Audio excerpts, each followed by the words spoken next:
Hello. Hi, Janet from Maberly. You're not very far. You've painted with me in person before. And hello, Liz from New Jersey. And yeah, so I didn't realize the time had gone so fast. So I'm a couple of minutes late starting the live stream. I'm just taping my thing down here. I typically don't tape it down. When I'm painting in person, I do not tape it down. Or sorry, like when I'm painting alone, I that's a personal choice. I like the paper to get involved if the paper wants to buckle and play. I mean, it's still going to buckle a little anyway, even if you tape it down. But because I'm lifting my painting and moving it around and bringing it closer to the camera, I have to tape it down um, for when I'm teaching a class. And I do that when I'm teaching in person as well. Because you'll notice there's no taped borders here. I just let it happen. Because the paper is part of your medium as well. Also, sometimes you're not going to get the tape perfectly straight if you're counting on that as a white border. I would suggest still framing it and putting a border in. In fact, I've got this whole thing really crooked on my on my platform here. I just saved the back pieces of cardboard from my watercolor pads and then tape it to that. I mean, if you put a lot of water on, you're still going to get a lot of buckling. But notice I've got it taped crooked, which I said, you're not always going to get it straight. So, hello. Welcome to Paint with Janet.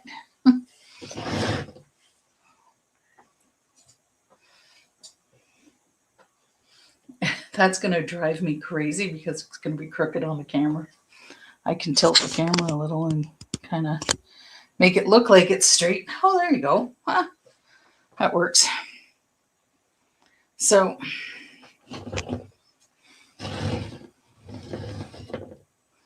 and the other one is the cardboard's a lot bigger. So, anyway, the other one's not quite so, but it's just the foreground that's kind of blocked out. But we're not doing that till a little bit later. So, yeah, what I want to do is do the background first, but first I'll show you my palette. Hi, Pearl from Brooklyn.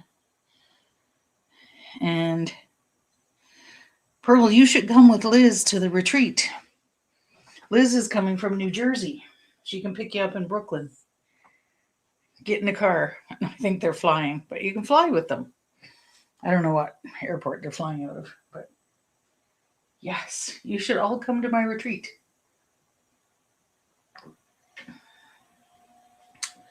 Yeah, I showed people last night. So my retreat in the fall, we're doing Copper Colors retreat. So I had these handy. This is an embossed leaf that we're going to actually be doing. It says inspire. Now I haven't done the embossing really well yet. I'm going to kind of go over it again with a wooden piece that will kind of dent it in more. But it says inspire, and we can poke a little hole in it and it'd be a hook for like a Christmas tree or an indoor plant. So those are going to be done from copper. You can also just sort of free form it and have it. They're absolutely beautiful. And we're going to have different color copper. And I'm not going to show all the copper colors yet. So this is just a small one. I use every scrap of copper. This is an older one that I did for decorations for small little metal trees we did. And The copper is starting to get a soft patina. It hasn't gone green yet, but it's going into that deeper brown color, which is absolutely beautiful comparatively. It's got less of the red in it and a bit more of the softer. It's still shiny, but that softer patina. And yeah, so that's the Copper Colors retreat, plus all kinds of colored copper that has been chemically treated to create different colors. I did not chemically treat them. What I did do is buy them. Okay, I have a drippy nose. As soon as I go on camera, I get a drippy nose. Maybe it's because I start talking to people. I was out and about this morning, but really haven't talked to people all afternoon. Excuse me. Half the time I sneeze as soon as I get on, too. Weird. Must be an on-stage thing. So, this is like the cute little bees. Oh my gosh. They're cute, cute, cute. So, and I'm using watercolors, and hopefully you are too. You could, this can translate into acrylics easily. So this is my watercolor, you know, the famous, very famous and very messy watercolor ice cube tray. So I have my yellows here. So this is yellow. There's 2 shades of yellow that came in my pack of, well, actually 3 shades if you can include yellow ochre, which this one is.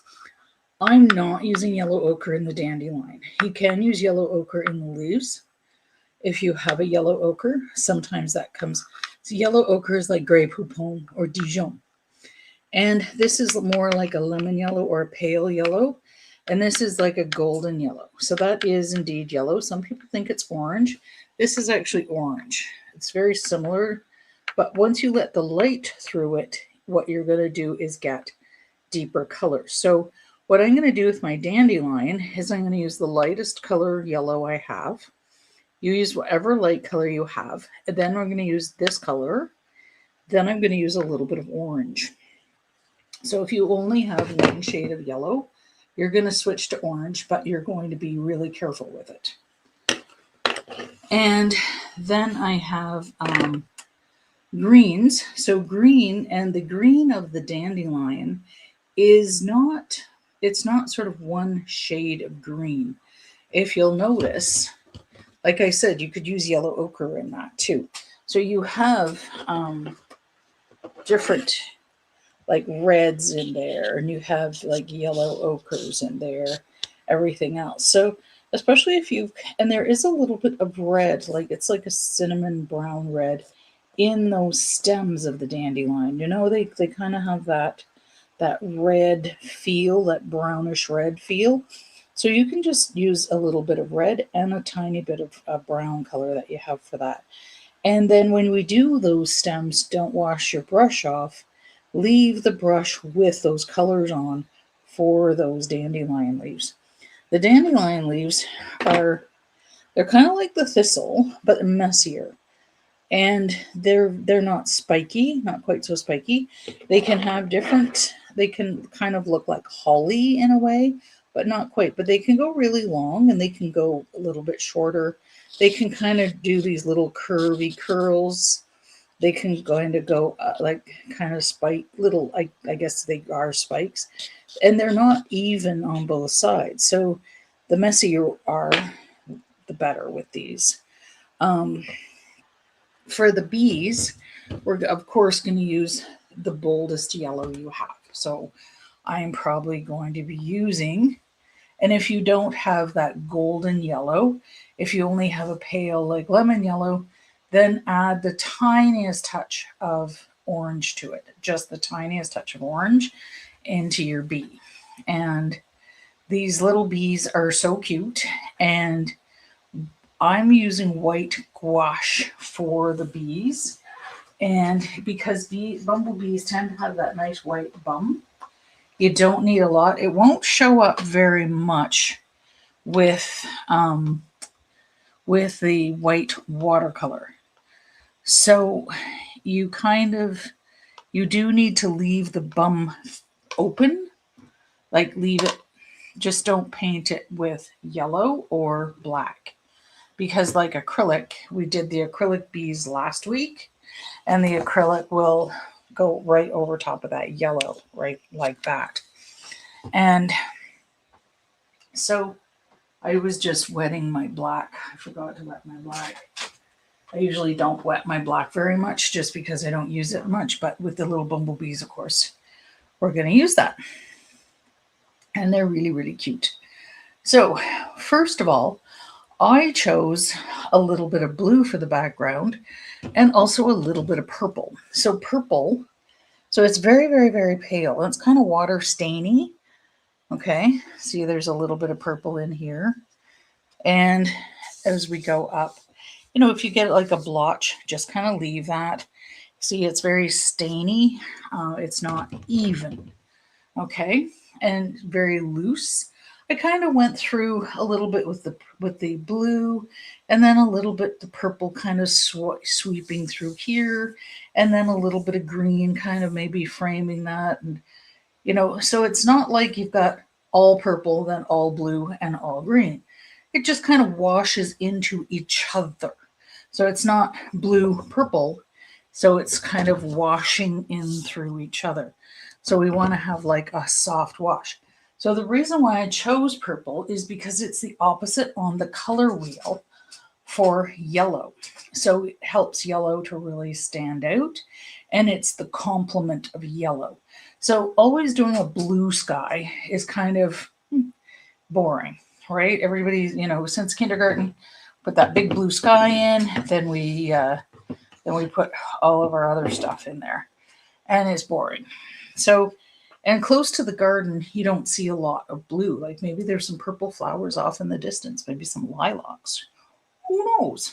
So, and dandelions are the greatest for bees. They're fun. And that my first prototype was done on a smaller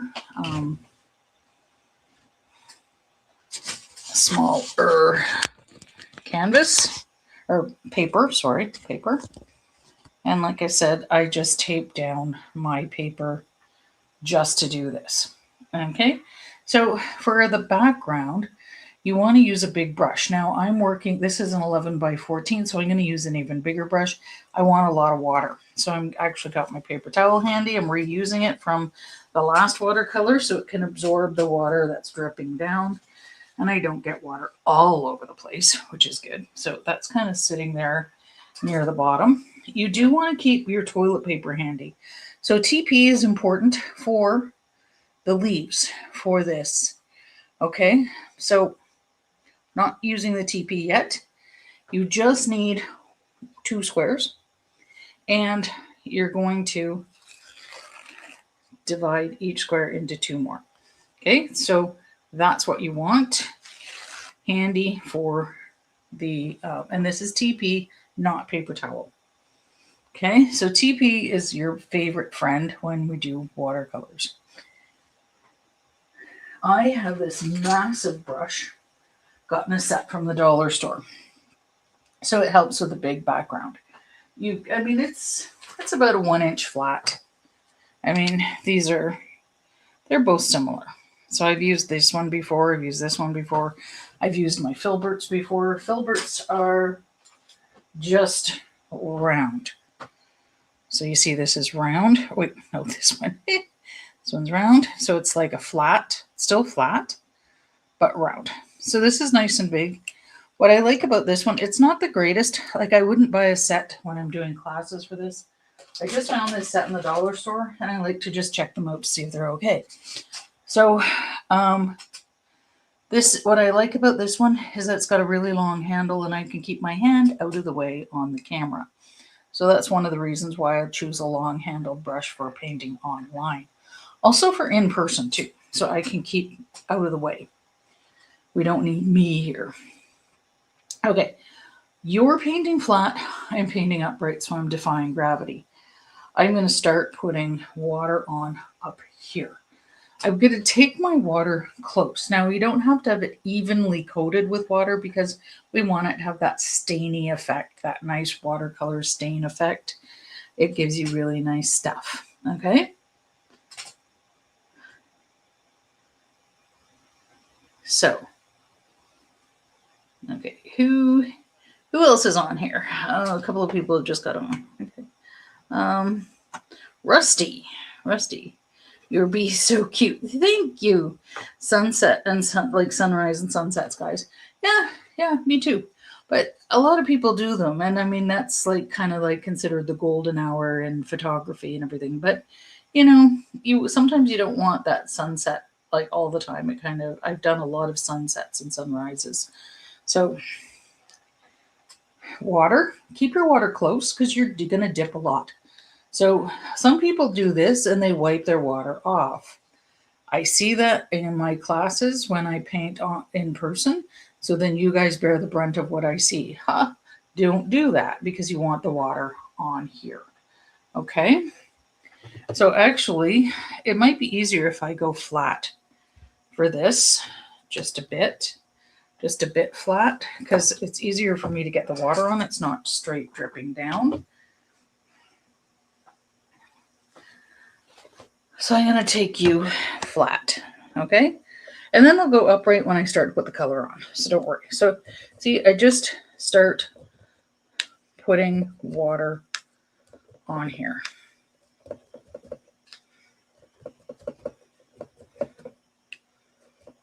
You can actually see the shimmer probably from the light. And go right to the edge. People forget their edges all the time. They stay in the middle of their painting. And I'm always going, paint where you haven't been. You haven't been to the edge. And then they go over and over the middle. I'm like, oh, you've been there. Let's go where we haven't been. Now I'm just going to give it a little messy spread. So it's not completely puddling. Very messy. And here we go. So I'm dripping. Got that nice drip going on. And it is warping a bit. I don't want it to come off there in the middle of painting. That would be a disaster. Okay. This is painter's tape, so it's not going to click. So I want to get some purple on there. I find blue makes the purple look too dark if I go first, but I'm not going to wash my brush. I'm going right into purple. And I'm going into I did not stir. I rejuvenated this with water on the surface.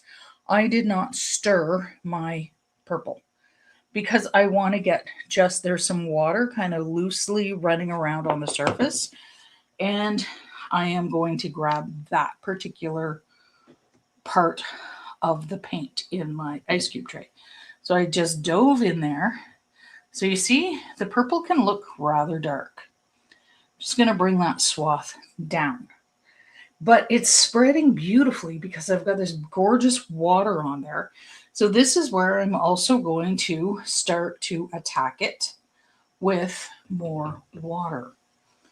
And I can take any excess off just on my paper towel, not the TP, and start to kind of get that moving. And this is also where, if you're painting flat, you're going to get that dense color, and you're going to use your paper towel, a little bit of paper towel, not a lot, because you just want to use a little bit. You don't want to take off all the pigment, and you're going to blot a little. See, I'm just blotting a little. It's taking off a lot of that pigment. Okay, now it's nice and light. This is a light summer day, and it can be a little bit dark near the base. Okay, blue, I'm going to do the same thing. I'm going to go in the corner of my brush with the blue. See, that's hardly any blue. You can hardly see it on the screen. Where did my blue go? There we go. So I'm going to start low with the blue because blue can, I want blue to dominate this. I'm going to take off any excess that I have, then go right into the water. and start to kind of shimmy the blue into the purple. See, I'm just going very loose and messy with my brush. Loose and messy, getting these blues through. And right to the edge, and leaving some, like a little bit of the paper peeking through is fine. It's not hurting anybody. Little tiny blotches of color are fine. Letting some of that blue go into the purple so it's washing through. And tiny, I can use that same paper towel because they're not a lot because I didn't overdo it. And I'm just blotting a little. Okay. And I want some green, maybe a deeper green, or doesn't matter at this point. Just want some splotches in the base.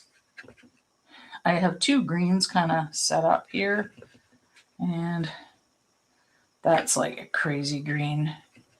It's not very natural. So I'm going to cover it with a little bit of like a rusty red and just kind of sweep that through. Look at my brush being messy, messy, messy, messy, messy, messy, mess. Okay, mess, mess, mess. And I did not add a lot of water, so people want to have green, deeper colors near the base of their painting. Already, it looks like a garden with some foliage at the base. So very messy. Messy, messy, messy. And no OCDs here. Right to the edge. See, I went right to the edge with some of that deeper color. And I used that little bit of like a rust red, or you could just go straight into a red or a brown. You can go into either. Look, if I went into a brown, it's going to calm that bright green. That was that awful bright green that I grabbed. It's going to calm that right down. See, it just calmed it down. Calm down. You always want to calm down that heavily,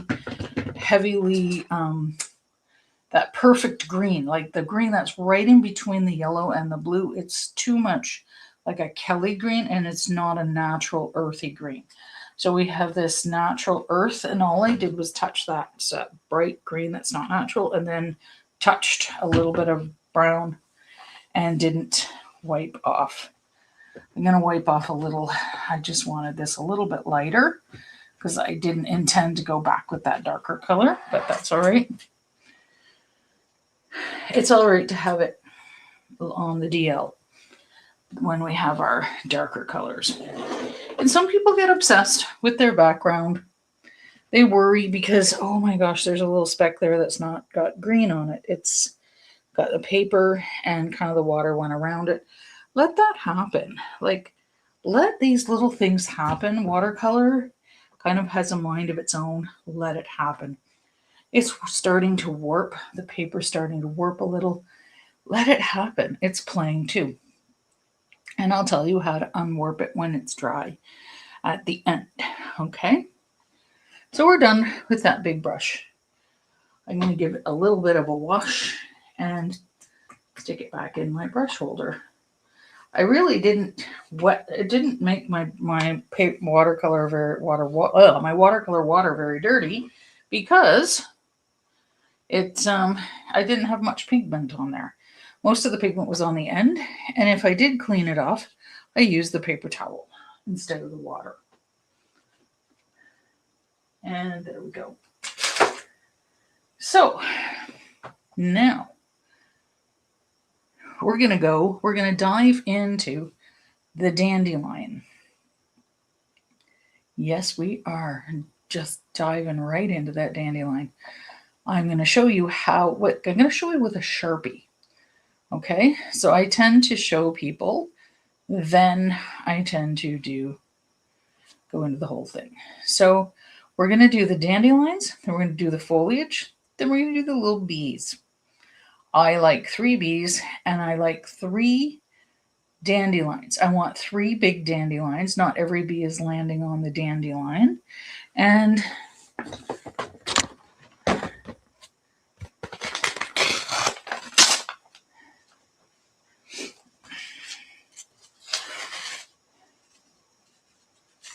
So I'm just going to tape painter's tape all over the place. Sometimes there's paper tape, painter's tape stuff to these things. There we go. So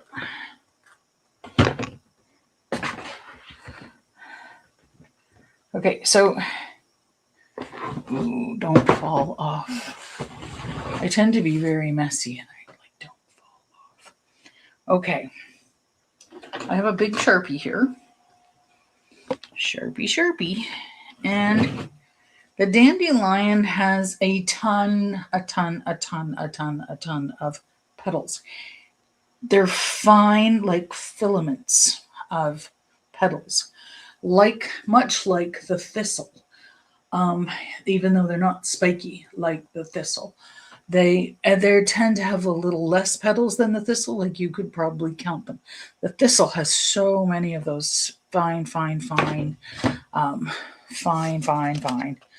And I'm going to try and get this to, if I can get it to autofocus and hold it still.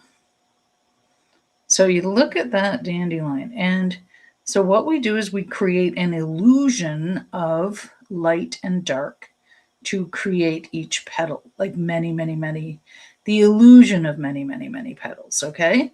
And there is some white on the top of the dandelion. You could also use white watercolor for that as well. The white gouache, you probably really want to get into the bees. And sometimes I'll use both white watercolor and white gouache in things. And I'll explain when I get there. I'll explain the white gouache and the white watercolor for any newbies. Any newbies on here?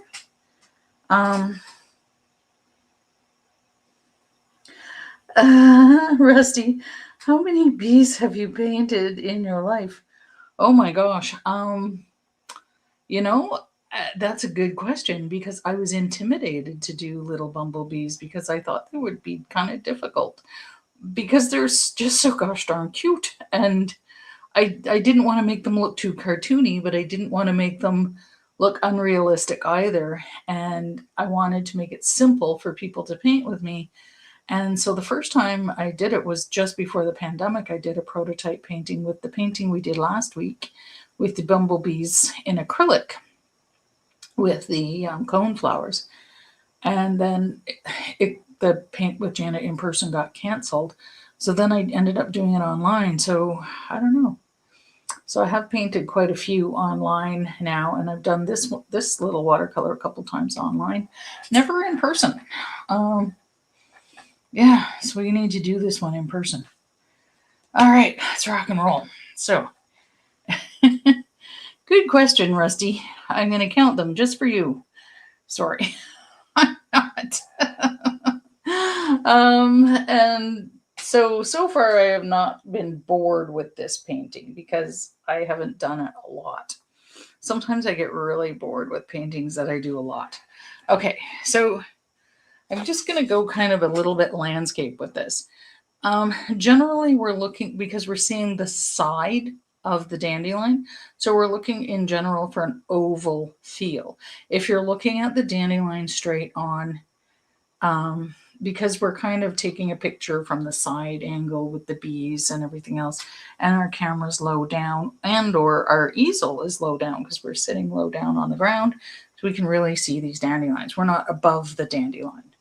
Okay, so we took a photo so that we could sit and paint it, let's say. Okay, so it kind of originates kind of from a base. So the base, you'll notice, I'll bring it back again and show you that base after.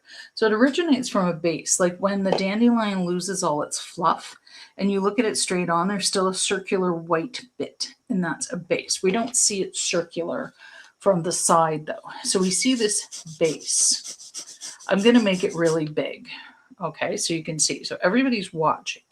Then what we do is I'm going to use a fine brush. We're going to use like a number 5 or 6 or 7. And we're going to do, so the dandelion has like a crown. So again, many petals. So probably in paint, we would be doing several brush strokes, but you want to leave space between those brush strokes. You're not trying to fill in because otherwise you just get a blob. And then what we do is we use the other colors in between. Then, now this is an exaggeration. This is an exaggeration. And then it has a small skirt. So the dandelion actually has this little skirt. So you see, and it's short. It's a little bit short. Now that looks weird. It looks like one of those crazy, creepy caterpillars. However, like I said, this is an exaggeration. The shadow of the orange is going to come up through here just to create lots of shadows in between. You see it's starting to look more shadowy when I just do that with my thingamabob. This over here is coming from around the outside of that platform. So we're not going to see as much shadow in it because it's coming toward us. And then underneath, we tend to get a little green skirt. So the green skirt emanates from, sometimes they're called petal holders. And if my friend is on here, who is the plant guru, she would tell me, I call them petal holders, but every single time they're a little bit different shape. And sometimes they're called different things. Like sometimes they're called sepals that hold the petals. Like, you know, like the petals come up out of the little cup. And sometimes they're like a skirt. Sometimes they look different. So right now we're just going to do the yellow component of the dandelions together. Okay. And we want them nice and big. And the reason why I show you this is because yellow is harder to see on the camera and to see close up. And we start from the lightest yellow we have. If you have two yellows, you start from the lightest one you have. Okay. And I am going to focus my camera where I am. I'm going to go higher and I'm going to bring this a bit lower and bring it closer. Come a little bit closer. Okay. So we also want to have a good composition. We don't want to have a big space here. And like I said, we focus the camera low so that the dandelions are going high, so that we didn't have to crouch and put our head, because dandelions are low to the ground. We didn't want to put it low to the ground, our head low to the ground when we were painting it. So we cheated and took a photo first. So I want one dandelion here. I want 3 big dandelions. I'm going to do 2 buds. So then I get 5. It's a nice uneven number. We tend to want to have a good composition like that. So one like that, one facing this way, one facing this way. Maybe not a perfect triangle, but just a slightly different triangle. This one a little bit lower than that one, but not super low. And then the bees, I want 1 bumblebee flying way up here. And then, of course, 2 closer to the dandelions. So we have to look at our composition. And remember, for this one, we're going to use a thinner paintbrush. Okay. I tend to use a number 10 a lot of times, or a 10 or a 12 when I'm painting. You around 10 or 12 round. This is a 7 and this is a 12. Okay. So a 7 isn't, you really don't want to go. So I bought a set. I don't even use these. These are put away for different things. You don't want the 1, 2, 3, or 4. They're too fine. This is a painting, not a photograph. It's also called Impressionism. Okay, so I'm going to use both of these brushes. You don't have to use a big 12. And notice the water. So if I wet my brush, the water holds everything to a nice point. Okay, so even on the number 12, you have a nice point. And these aren't expensive. I bought these from Amazon. They don't have to have the most expensive brushes. I do check ones from dollar store. Um, sometimes they tend to be a bit too flimsy.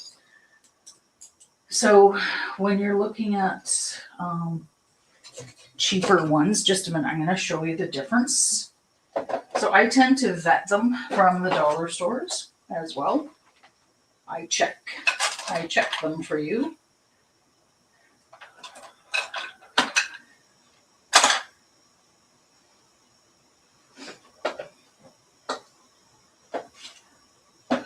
So if I see a new product in the dollar stores, because sometimes dollar store ones are actually pretty good.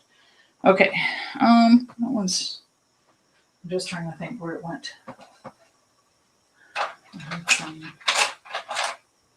Ugh.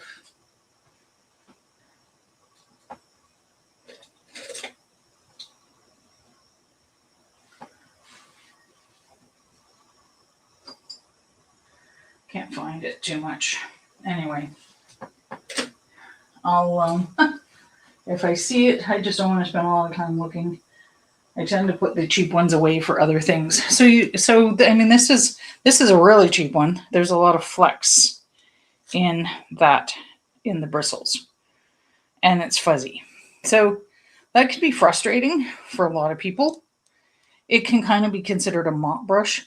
What you want is a little less flex. You want to, like for beginners, you want that little bit of spring in the belly of the brush. The belly is between the ferrule, the black part, and as you can see now that I wish these were white for online. So the metal is the ferrule. So in between the metal and the tip is the belly of the brush. Okay. So for this though, we want to just use the tip. And I am going to use just the tip of this brush. Okay, so if your brushes go messy, run them under hot water and they'll go back to a nice point. Hot water, hot soapy water, and they'll go back to a nice point. And so I'm going with my brush, not overly wet. Okay, not overly wet. I wet my brush and then I tapped it a little bit on the paper towel just to take an excess wet off. I'm diving right into my pale yellow. Okay, diving right into that pale yellow, into the thicker part of the yellow. So you can actually see I've got quite a big pigment load on there. Okay, so you can see the pigment load on the tip of the brush. Whoops. That's what you want, and only really the tip. So I actually added a little extra yellow into my little pot there, just so I had some nice thick yellow. So this is what watercolor artists call creamy. So you want your paint creamy. And if it's not flowing, and by not flowing, I mean if it's too dry, you're going to end up with it granular and look. Now you can't see that very well because it's yellow, but I'll show you with a bigger brush with a dark color. So just look, this is an example. So I'm going with brown. And if I go into the brown and it's just thick and my brush is on the drier side, I'm going to have this kind of granular look to it. And sometimes you might want that.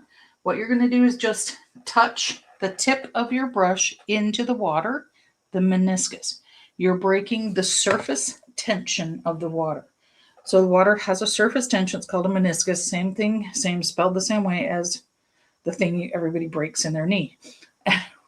So just break the surface tension of the water and you're going to get that nice flow without it looking granular. And that's the secret. So you might want to, every once in a while, dip your brush. If it starts, because I took some off, it starts to look like it's splitting, the hairs are splitting, a tiny bit of water. Sometimes that tiny bit of water might actually be in your watercolor reservoir. Okay, so it might be a wet part of the yellow. Okay. So I am going to work with the one over here, and I'm going to try and keep my hand out of the way. I'm going to bring this close, and I'm going to have it pointing that way. So there's my little platform, and I'm just pulling in. Now this is so pale, so I'm getting another pigment load. I'm just really doing heavy pigment and I'm pulling into my platform.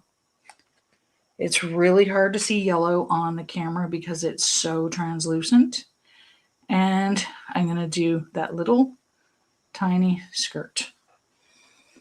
Right now it looks very awkward. I know it's hard to see, but it's very awkward. Okay. And then I'm going, it'll come out later as we go into the darker colors. But just remember, we're doing our weird caterpillar. Okay. So I'll leave that here.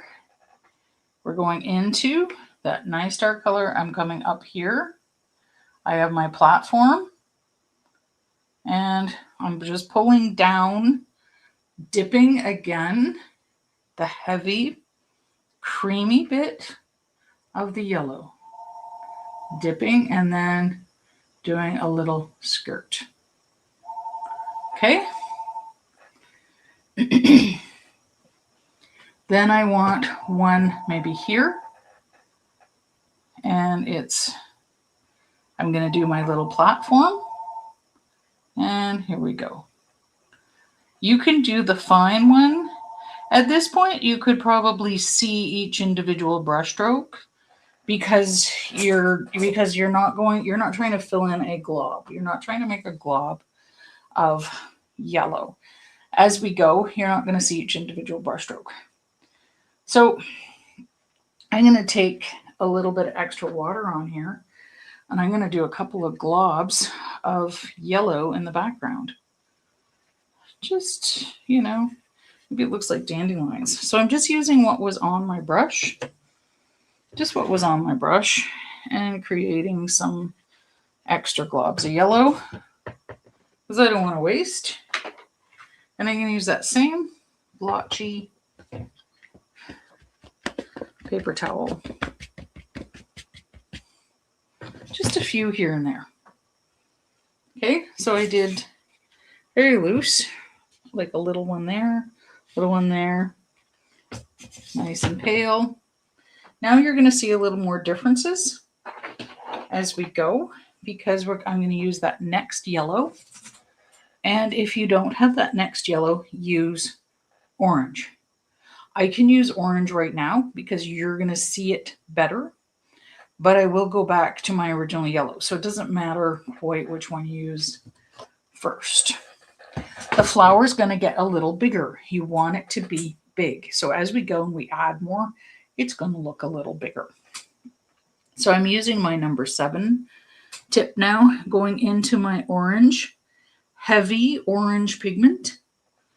So heavy orange. Lots of pigment on there, not too much water, not much water at all. And I'm only kind of working in, I'm trying to keep my brush away. Mostly I would be straight on. So mostly, oops, it hooked on my thing. Mostly I'd be straight because you only want the tip to engage. But I'm going far away so you can see. And I'm bringing that little, like right from sort of that skirt. So I'm kind of dotting out my platform. Okay. Dotting my platform. I brought it close so you could see I need my hand kind of there wiggling, and I'm just pulling up on those dots through. So those look really super orangey now. Okay. And I'm going to get my platform here, and that looks super orange. Trying not to go too dark with my orange. And it's only going part way through that yellow. I'm hoping you can actually see it if I bring my camera up there. So it's only going partway through the yellow. It's like the shadow of the yellow of the dandelion. This yellow is like, this lemon yellow is crazy translucent. And of course, watercolor is very translucent as well. Okay.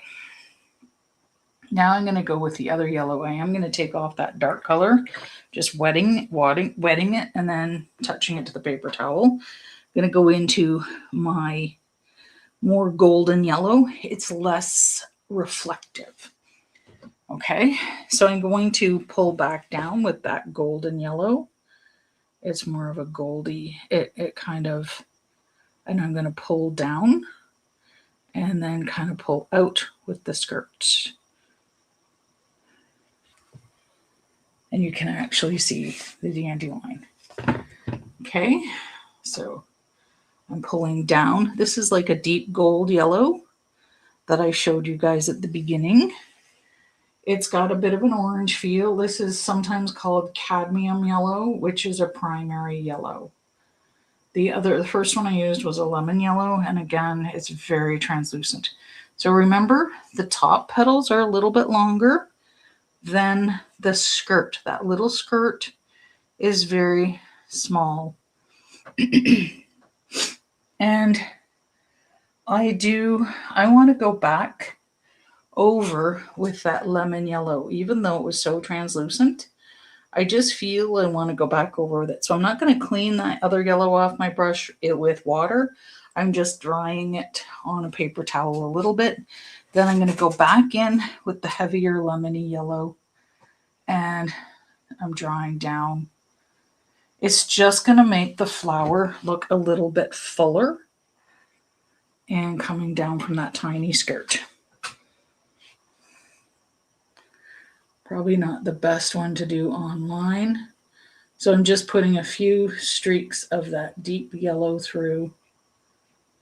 And once we put it into context, it'll look like a dandelion. Right now, it doesn't look like a dandelion. But when you put the foliage with it and everything else, it will look like a dandelion. And then what we want to do is we want to take, now the little buds are just tiny little green things. Okay, so I'm going to take some white watercolor, okay, and actually put some highlights on my dandelion. See, I've got some white highlights on there. Doing it with white watercolor because I don't need it to stand out like white gouache. So gouache is less translucent. I did say I was going to explain it. Gouache is very thick, comes out like toothpaste. It has talc in it, but it's also water soluble, which is why you can use it with watercolor. Water soluble, meaning it dissolves in water, but not all the talc does. Water and white watercolor is too translucent. This is like titanium white. This is like China white or zinc mixing white. Sometimes that's called that. This one's actually called China white. If you see China white on any kind of color, it means it's more translucent, whether it's acrylic or not. This one is called permanent white. It can also be called titanium white.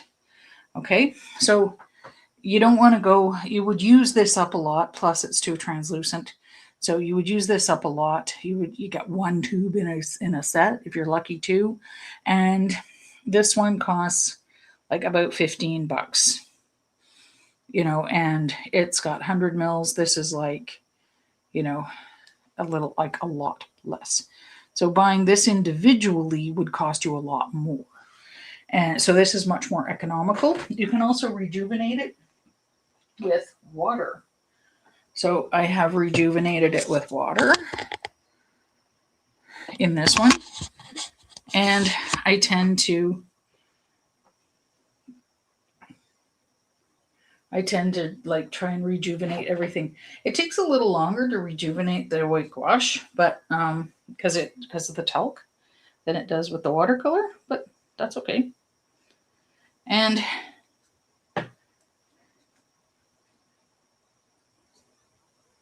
And sometimes I actually put my white watercolor in there because I try to keep the container white, as you'll notice. And if it's flaky, so I'm actually going to put my white watercolor in a corner there and use that, because if it mixes a little bit with the talc, it's not going to hurt anything. And I've given up trying to keep one reservoir clean with yellow here. It's kind of, or sorry, with white. So I'm just putting a little bit on the other side of the white watercolor. And I'm almost going to use the white watercolor straight up with a fairly damp brush. So I'm not adding a lot of water to it. And I'm adding in some highlights onto the dandelion, but I'm pulling down with those highlights. My brush is damp, not super wet. It's not dripping. Okay. And I'm just kind of pulling down. And it also makes it look like there's more petals. And I'm using it fairly thick so you can pick it up there. Okay. So I'm pulling down because the light starts from the top. So it's like I'm pulling down in between a couple of petals or on top of petals. There's just so many by the time we added in all of our beautiful colors. And it can look a little bit granulated on top because we're using it fairly thick. And that's okay. It just adds more texture to the flower. And we can put even a little bit on the skirt if we want. And there we go. And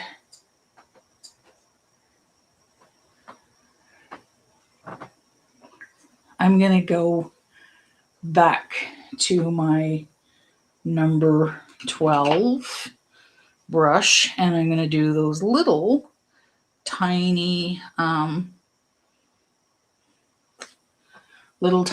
buds. Okay. Also, oh no, shoot, I wanted to get the green in there. Sorry. Yeah. So we have this soft green. So everybody look, even if you're not here yet,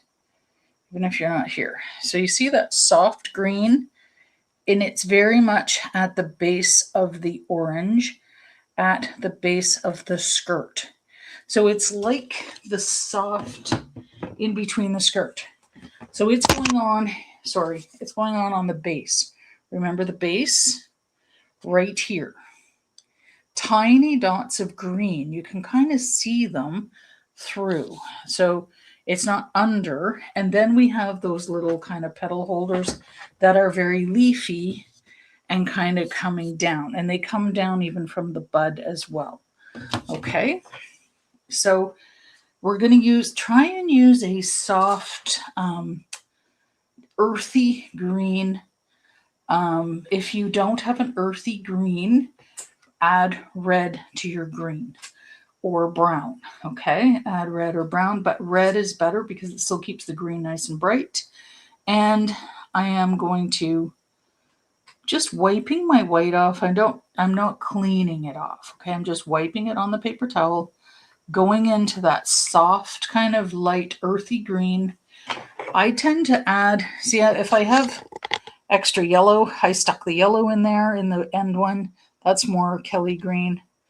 And there's also some orange in there and some reds. So, and I am going to and I'm going to use my finger to kind of smudge it. Okay, so I'm kind of going in there at the base of where that deep orange is, putting a few dots and then smudging it with my finger. So it's just very, very pale. We don't want a lot in there.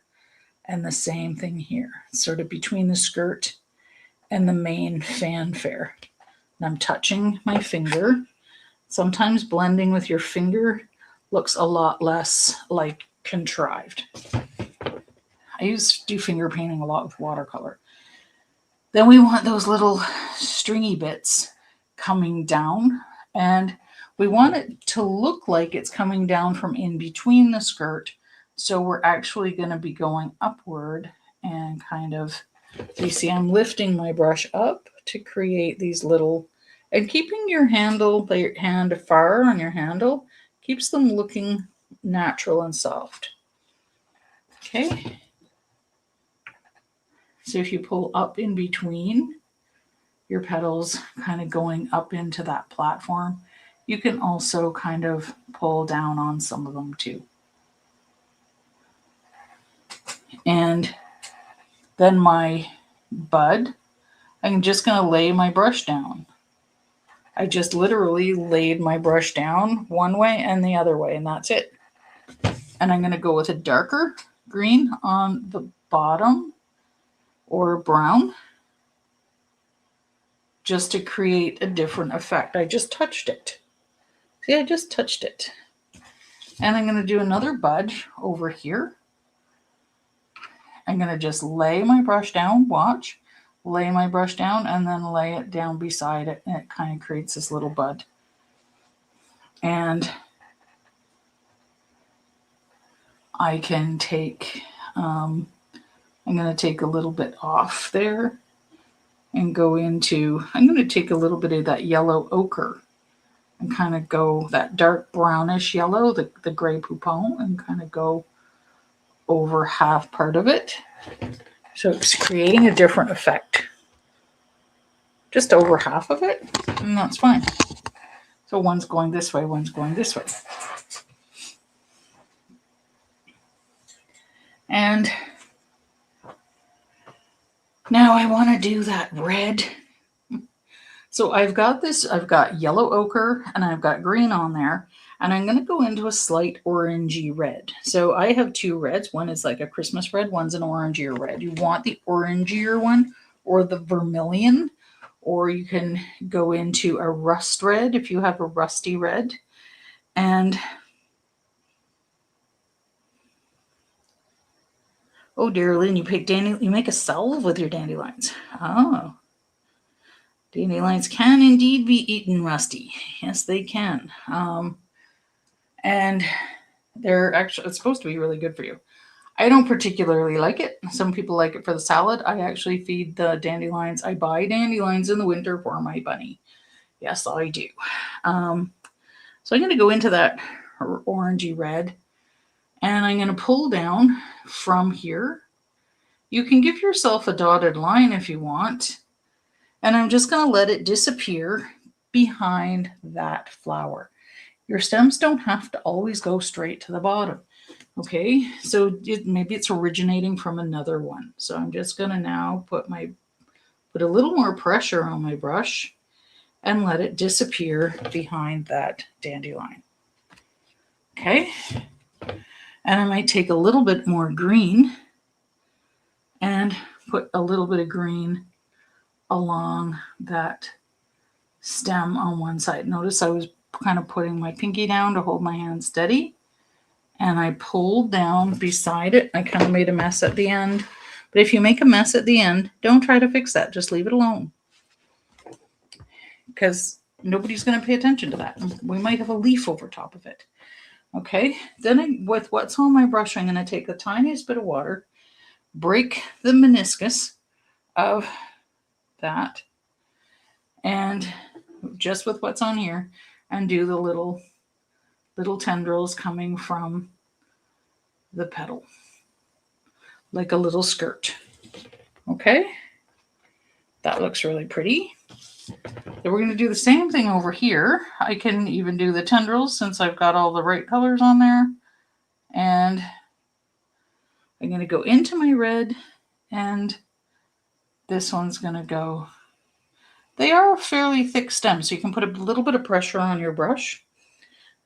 They tend to have that reddish color, and they are a bit on the thick side. And because they want to grow nice and high so that the things can, so that the dandelion seed can waft in the wind. So I'm going back into, I've got some red on my brush. I'm going to get a bit of green on there, and I'm going to come down from this guy here. I'm just kind of starting from there, putting a little pressure. I'm going to let that just disappear. See, I'm just letting it disappear. It's not hurting anybody. I'm going to go into my red, And then I might double dip into my green. Gonna start this one close there. And so when you double dip, you get lots of tones. Let it disappear into the bottom foliage because we are going to have a lot more foliage there. Going into a little red and a double dip of green. I always start with the red first and then the green because I like to get the red into the green because it looks soft and natural. There we go. And we're going to do the leaves. I'm going to use a 1/2 inch flat. This is a nice soft one for watercolors. I did put, remember I was just showing you with the, and it's a bit firm. So it's nice and firm for beginners. So I recommend beginners not to use mop type brushes for beginners just because it can be frustrating because you tend to press too hard. Beginners tend to press too hard. I've seen it. I've seen them panic, press too hard. So this is where you want your TP, okay?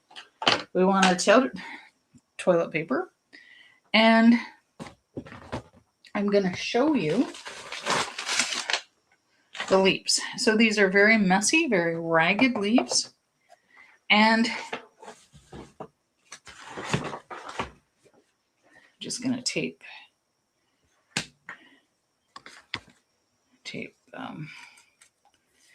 my example paper down here for you.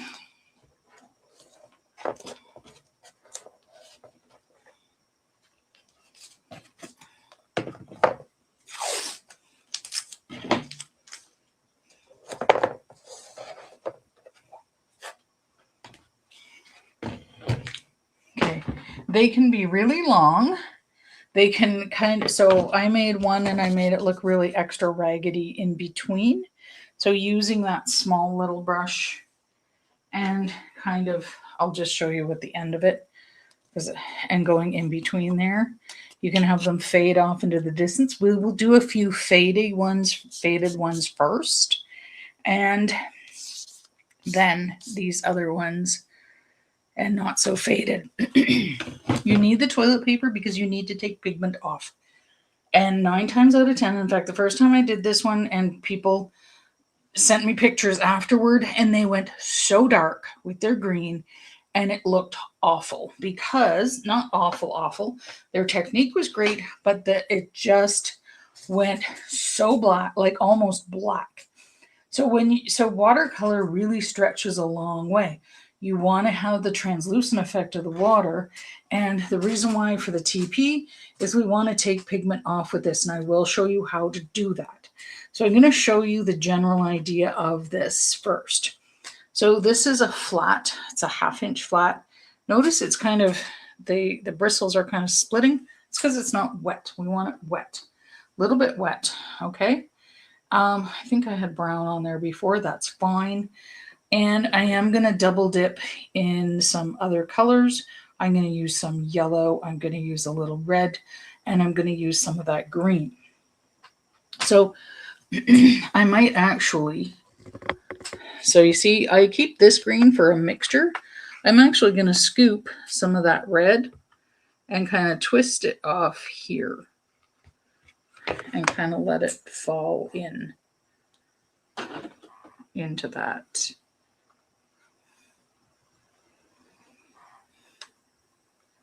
So I'm just taking water and kind of running it down.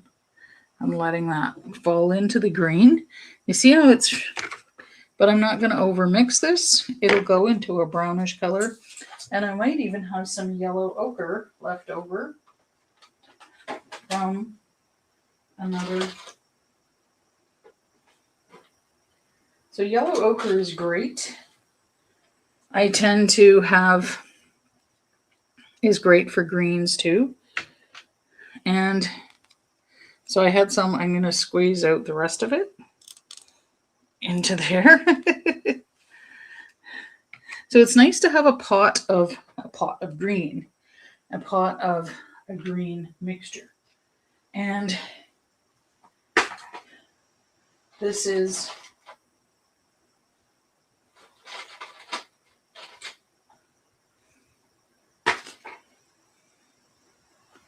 This is what I would call like, oh shoot, I can't get the lid off. It has gum arabic in it, which makes the lids a little sticky. So you see, that's too much like a Kelly green, but if I stick that in there, I'm just going to squeeze out the rest of it. And there we go. And I'm going to put that tube in the garbage. See, they're very economical. So I'm just going to start diving in there. And I also have in this one set, it's called Earth Green. Not everybody gets that in a set. Earth Green, Hunter Green, Hooker's Green. Those are all great greens too. So I'm not going to mix that. I'm just going to dip every once in a while in different areas of my reservoir. So, and I'm going to dip right down in because I know that there's some of the deep brown green under. Sorry, I'm getting hoarse. I'm a little hoarse.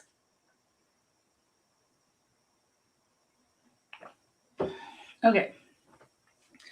I'm going dipping right into that muck or my whatever color you want to call it now. It's got everything. It's got something for everyone. Okay. So green is great because it has, you don't just want yellow and blue in there. You want yellows, browns, reds. Reds make it look browner. Okay, I'm going to do 2 leaves. I'm going to use this a thin way to get my spine of the leaf. Okay. And I'm going to do another one. Okay. That's the spine of my leaf.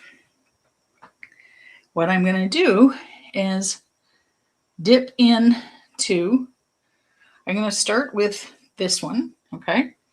And I'm going to keep my flat edge pointed outward. Okay. So my, like the edge kind of pointy out, and I'm not outlining. So I'm going to start, you can do like that. So you see how I loop it? Like a web. Okay.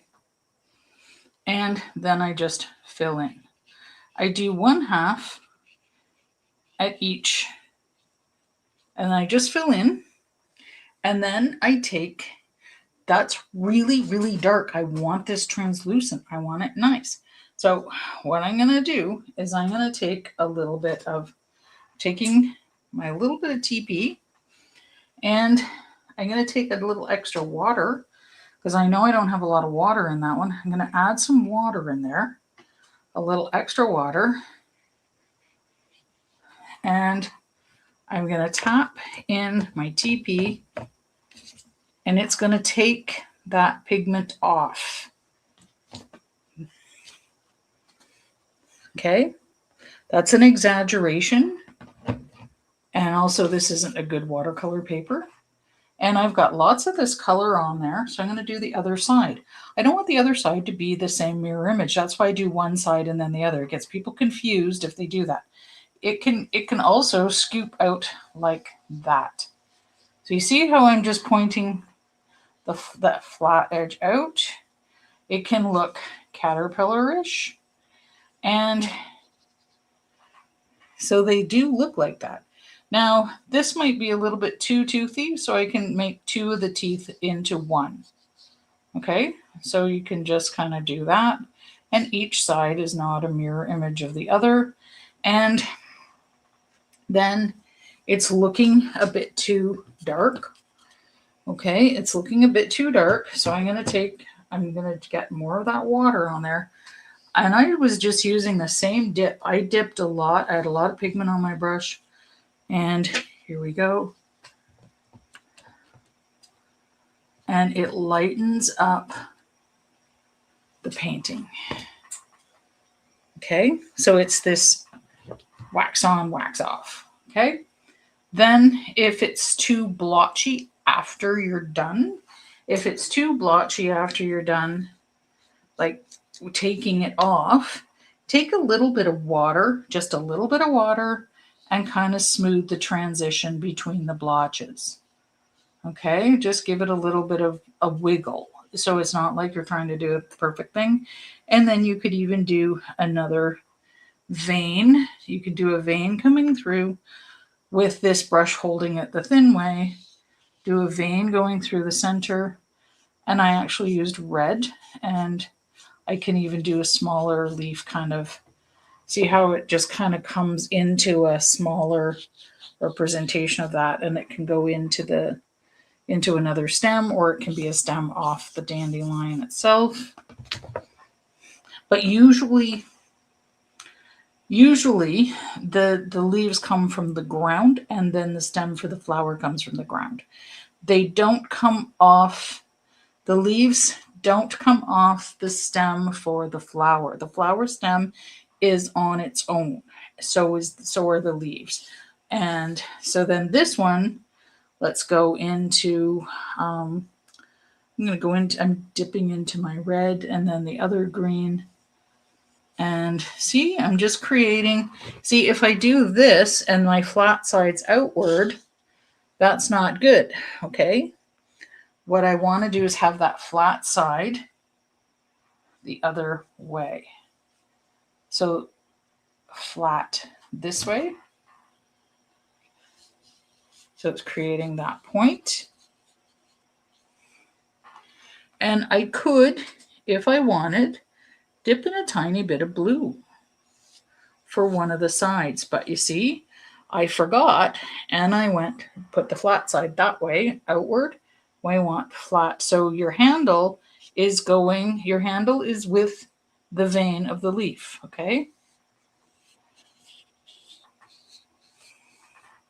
Creating these little pulleys. I'm going to go over with some more green, and then keeping it thin near the bottom. It doesn't just all of a sudden stop. It kind of goes thinner and then into the stem.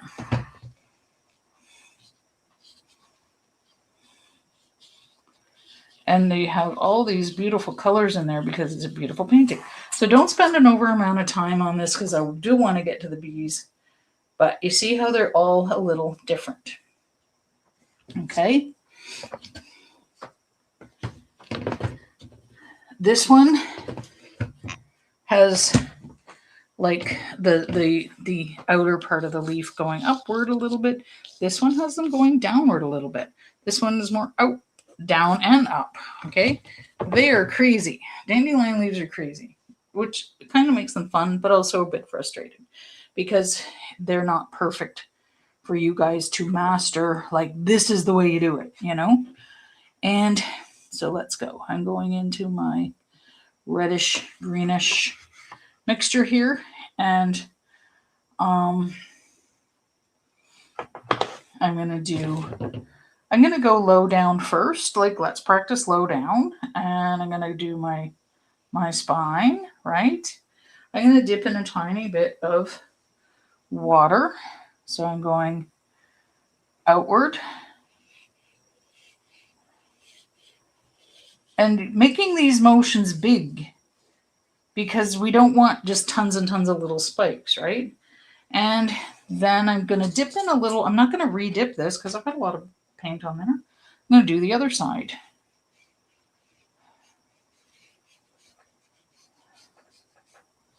It kind of looks like a weird tree, a Christmas tree that didn't, and I'm going to catch that drip.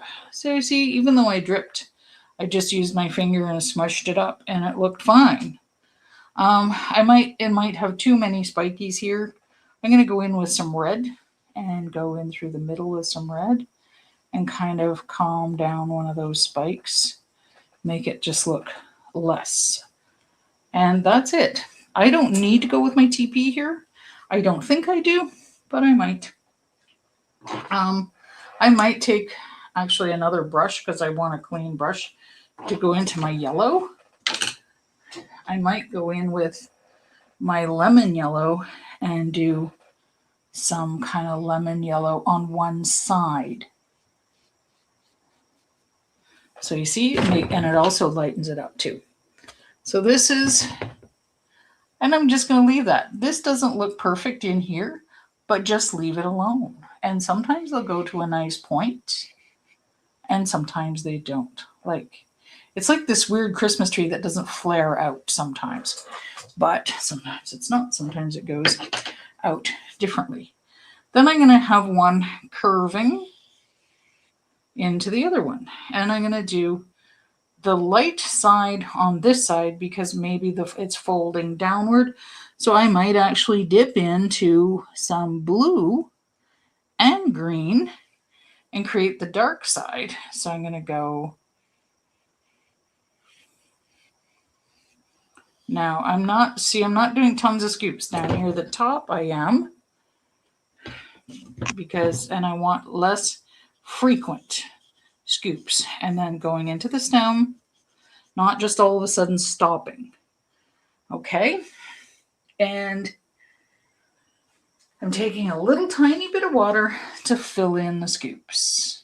Tiny bit of water to fill in the scoopies. Actually looks really pretty. And a little bit of TP. But that's kind of the darker side of my leaf, so I'm not too worried about it. And so, yeah, keeping these arches big, so it's not like whack, it's like whoosh. So you see, this one's got more, but this one, the scoopies are different. But they're a little bit long, and they're not prickly like a thistle. Now I'm going to go into my other green. I'm going to dip into the sort of more yellowy ochre part of it. Remember, I put in other things into that green to do the other side, because the other side of the leaf is going to look different. As the light's hitting, it tends to fold over. And see how one side's darker, one side's lighter, like if it folds over. Okay, and I'm going to try and do the same scoops. So I'm kind of angling it outward. I'm going to angle this way because my hand is not going to work.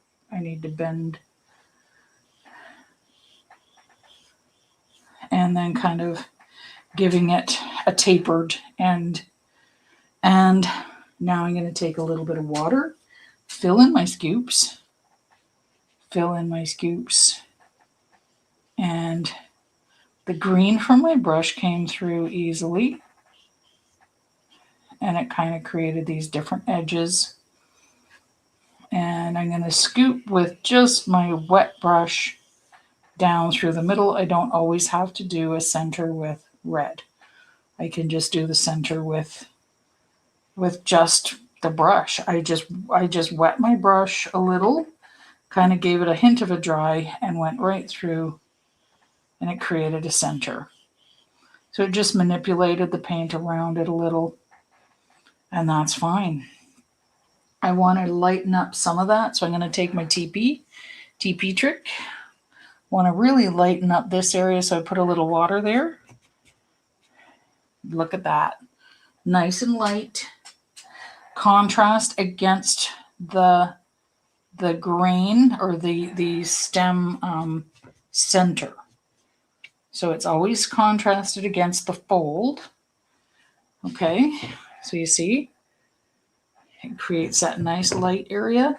And if it's just too much, then you just take your brush and push the paint back in if it created too much of a contrast in there. And it's perfect. Now we're going to do another one arcing up this way. However, it's not going to go right to the bottom because, it's going to cover, and a tiny bit of it might start to hint to cover that. It's going to go right off the page here. Okay, so I'm going in with my yellow, ochre, green, whatever colors I've got on there. It starts off the page because it didn't kind of land in the middle of the page. And here we go.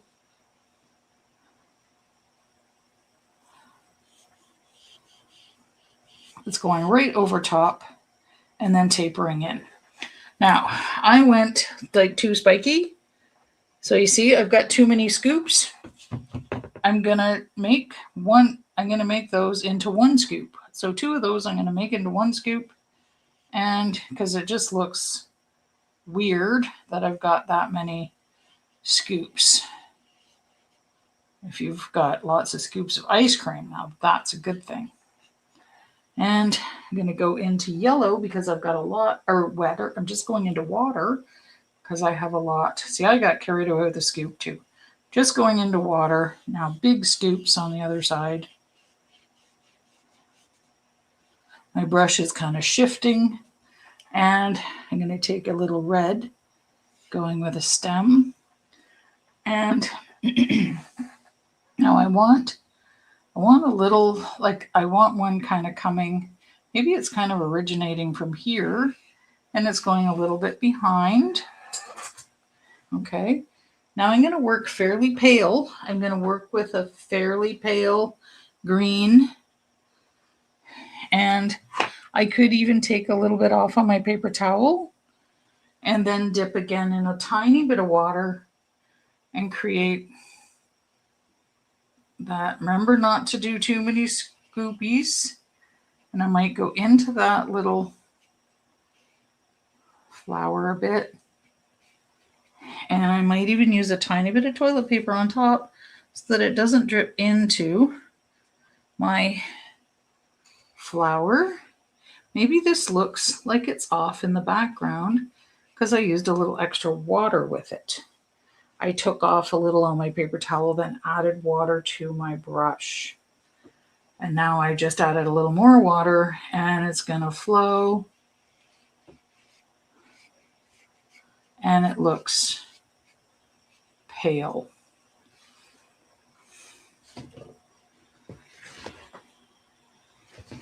And you can create, like with just what's on your brush, take a little tiny bit of water, break that meniscus, and create maybe a leaf here that looks like it's off in the distance. Because you're only really using a little bit of what was left on your brush. So I always say, like, don't clean your brush like a madman every time you put it down. So you see, it looks like something's off in the distance there. It looks awesome. And I'm going to just create a little bit more vein in there. Just to kind of, and maybe one side a little bit darker. So it still looks folded, so it's just kind of roughly going over. You can do a ghost one in here too. I call them ghost leaves.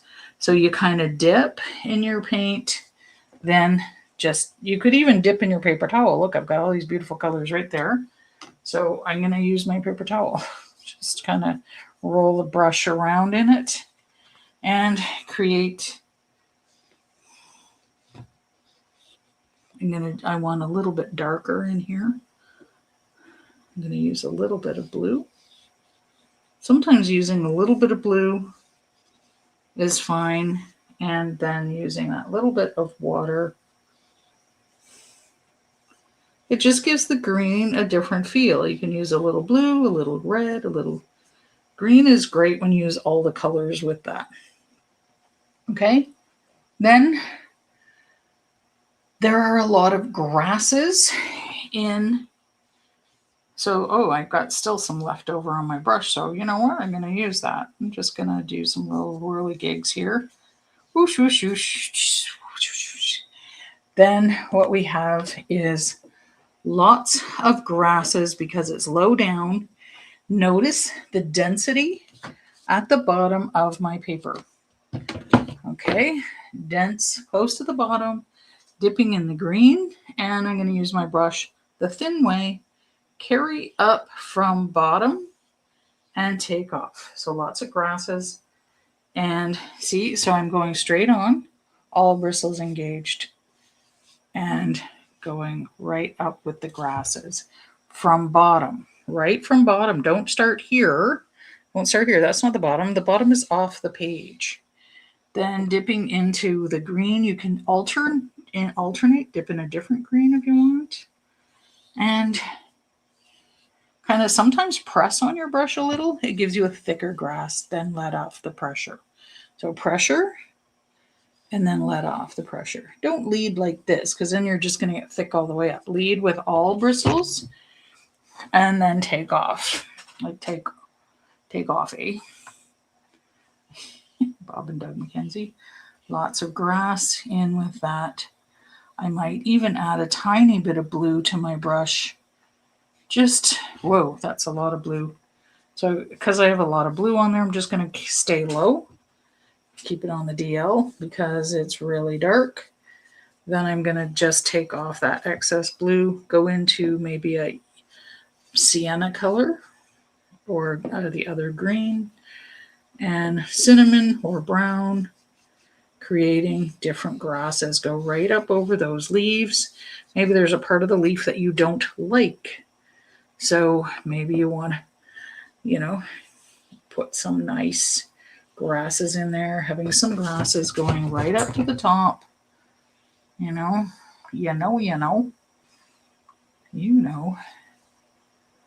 Just, but lots on the DL. And then we're going to do our little bugs. I know they are bugs. They really are. They're little bugs. They're cute bugs. Bugs are cute. Bugs are very cute. So I'm going to use my number 12. Then I'm going to switch over to the number 7. Okay. And I'm going to make sure it's not got anything dark on it. Nope. It doesn't have anything dark. And I'm going to use the golden yellow. And if you only have lemon yellow, add that tiny bit of orange to it. The tiniest bit.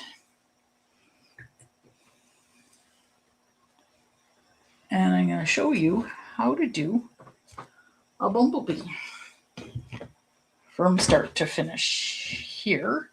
So I'm going to do a nice big one. Right here. We got a nice spot right there. And I'm going to go into that golden yellow.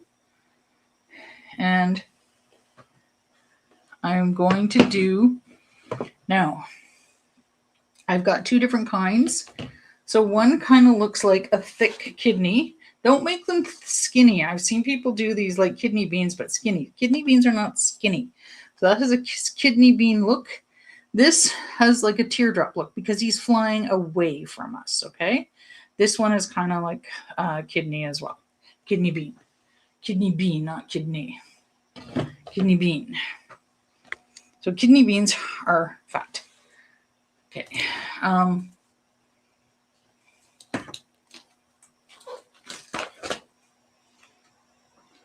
going to turn this.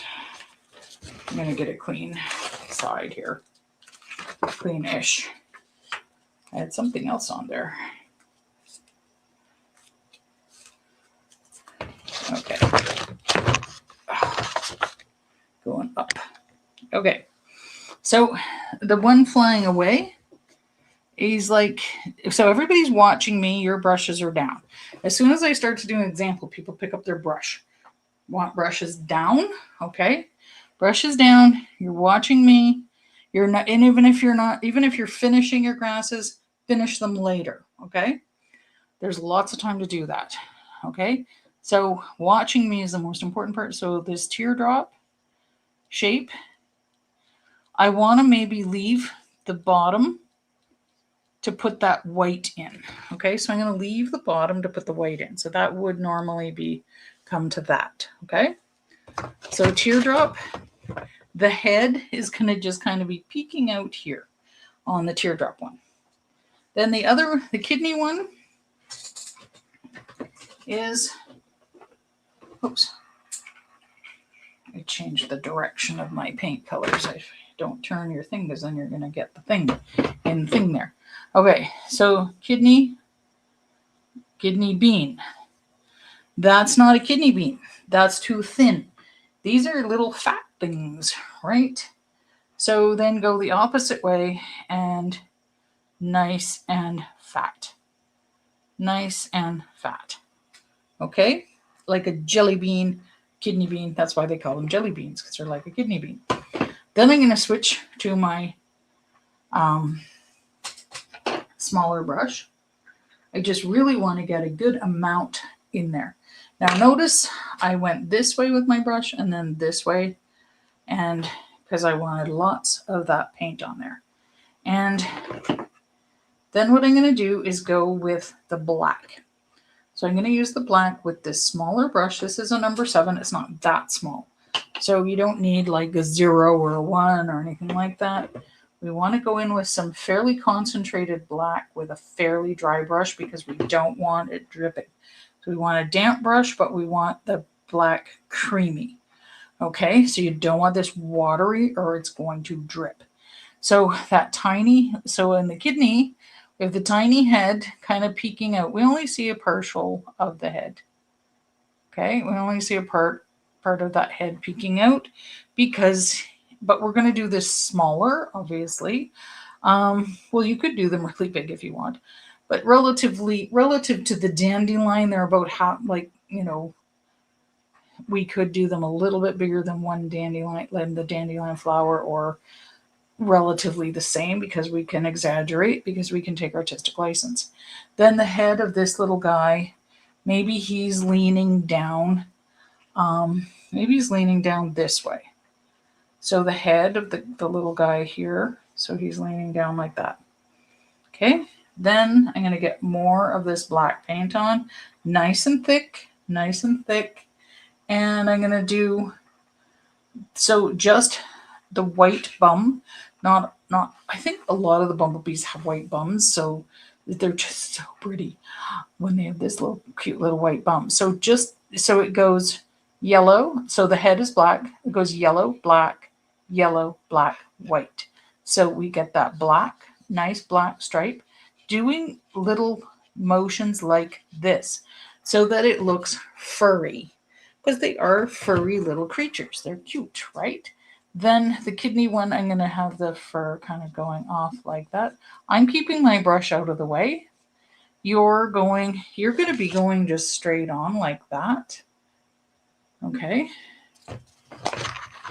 And now this is really exaggerated, but the bum here, and I need more black because it's dragging into the yellow. So black, even though the yellow is lighter, the black still dominates.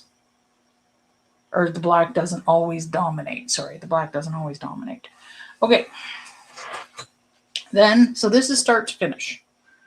Then I'm going to clean that little tiny brush off. I suggest using white gouache, not white watercolor. And I have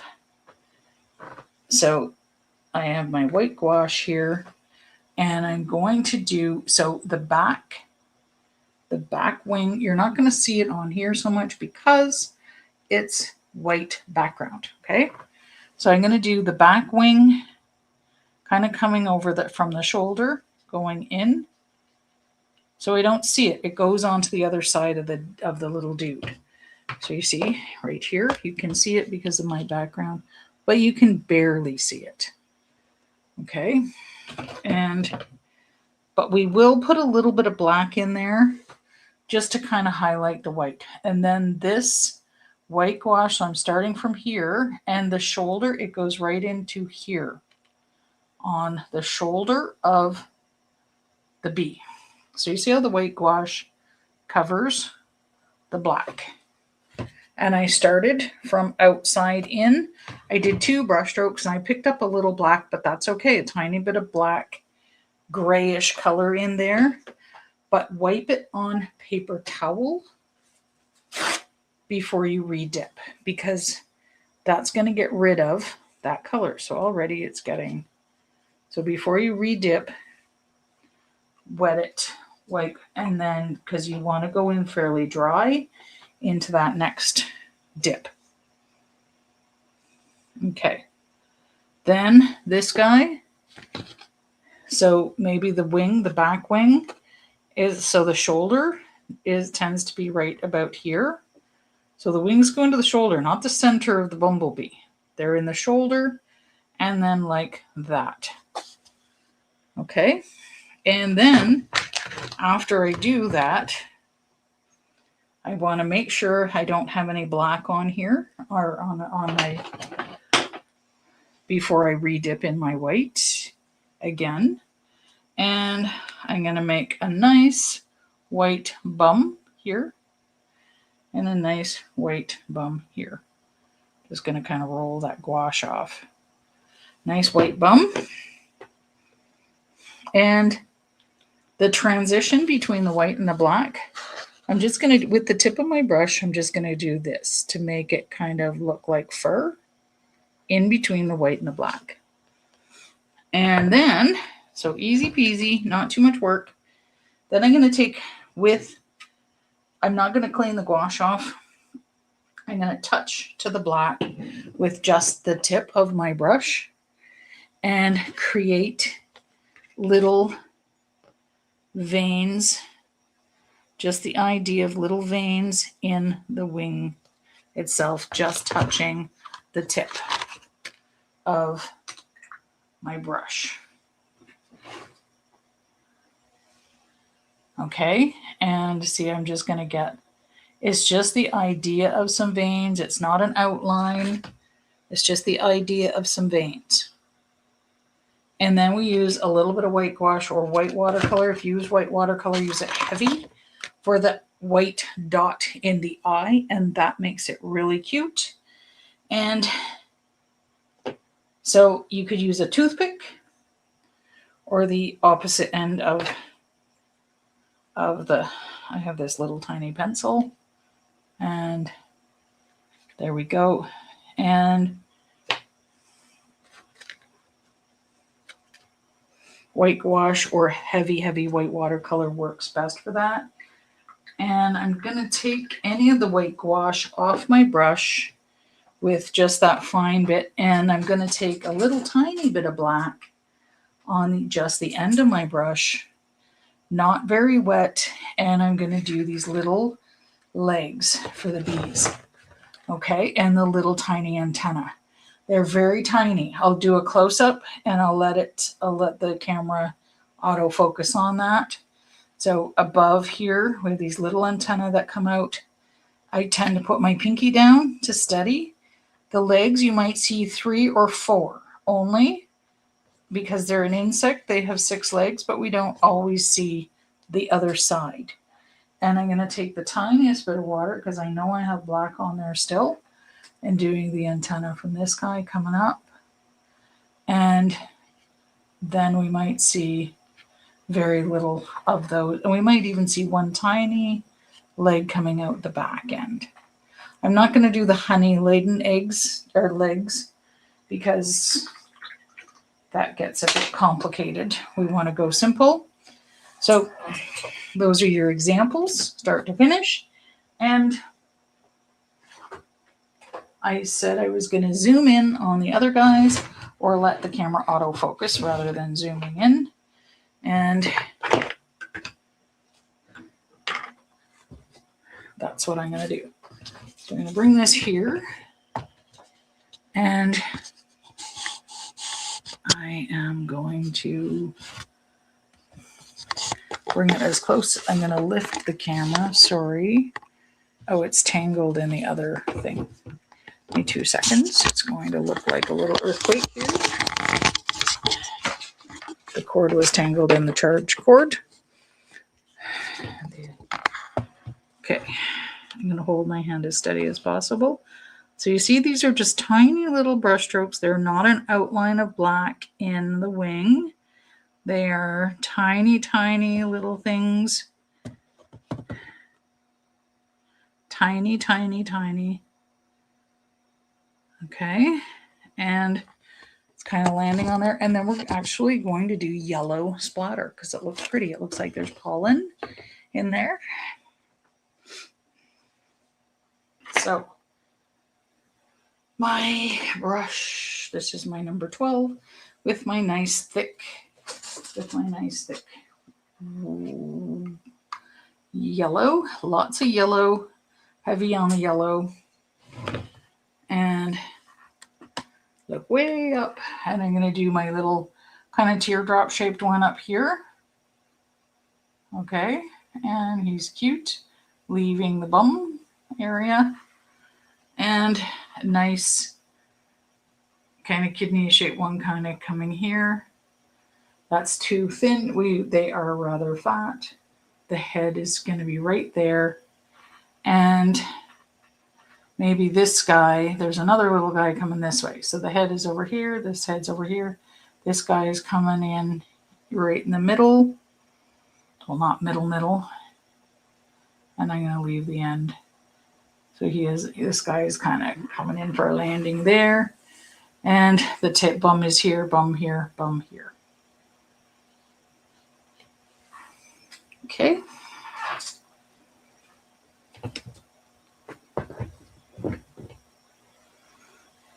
I'm going to switch over to my smaller brush.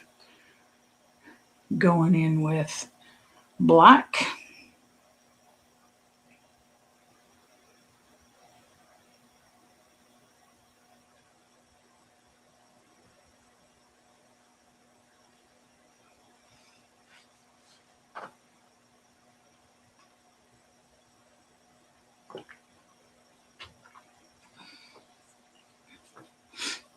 And so, yes, black. All right, so I want my brush not overly wet, and I want my black nice and creamy, so I'm not going into the wet part of my black. I'm getting a good amount of black on there. Little black heads. I'm going to do the black heads first, so I know where I'm going. So this little head peeking out of that teardrop is so cute. And little head here. And little head here. The head can sometimes go to a semi-point, not a point, but a semi-point, like a little bit more narrow in the nose area. Then I'm going to take more black. I'm going to go down to that white area in those little strokes. Remember, little like kind of brush strokes, as opposed to just filling in a stripe of black. Starting with that shoulder area and going right to the edge so we don't leave, because the stripes go all the way around. So sometimes people leave like the edge of the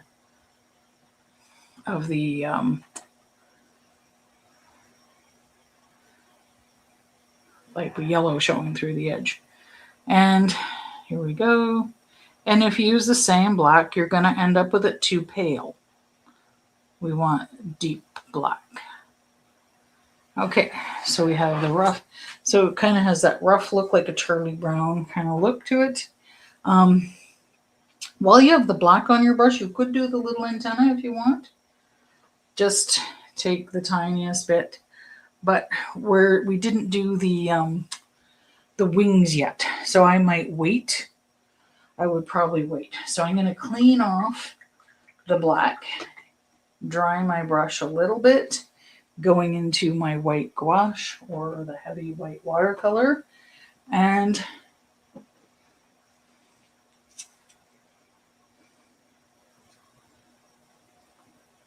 you can see I've actually got a lot of white on there. The white gouache is nice and thick.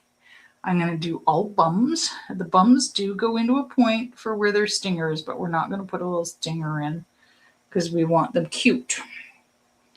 They don't sting me when I talk to my bees. And this little point comes down here. And again, I'm still doing that. They're still kind of fuzzy. So I'm still doing that little brush stroke. And then the wings, tiny wing coming from the back. We don't see that whole wing, and it comes right into the shoulder where the hump is on that thing. Okay, so tiny wing.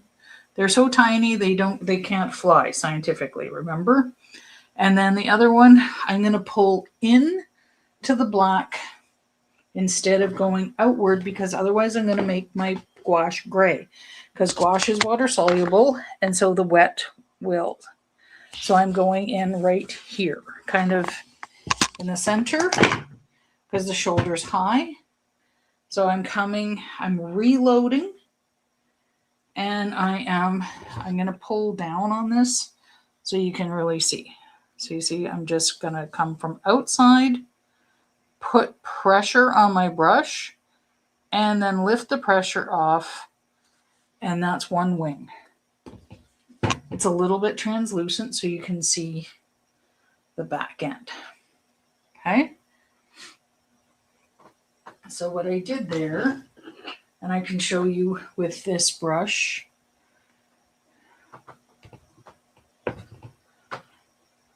with a dark color, because I'm kind of done with this brush.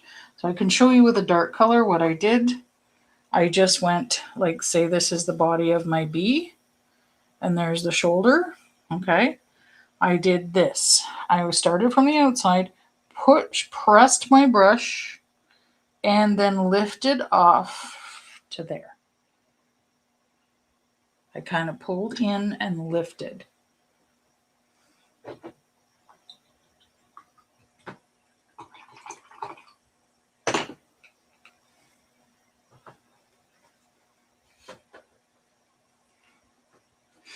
And now, where am I? Okay, here we are. Okay, cute little bees here. Okay, and I'm going to do one kind of coming from here, and it might go pressing and then lifting off, cleaning my brush a little. I picked up some green somewhere along the way, and then this way, right in front.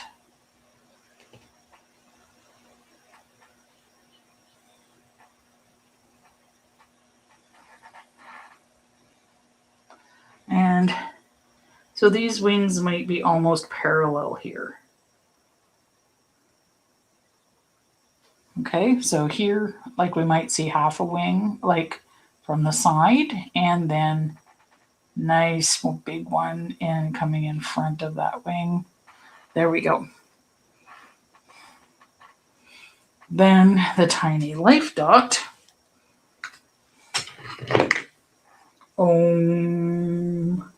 Just use any little thing that you have. I use this as my pointer pencil. And there we go. And then I want to wash off the gouache off this because it's going to look gray. I want those little tiny, and it won't flow. So gouache tends to be gunky.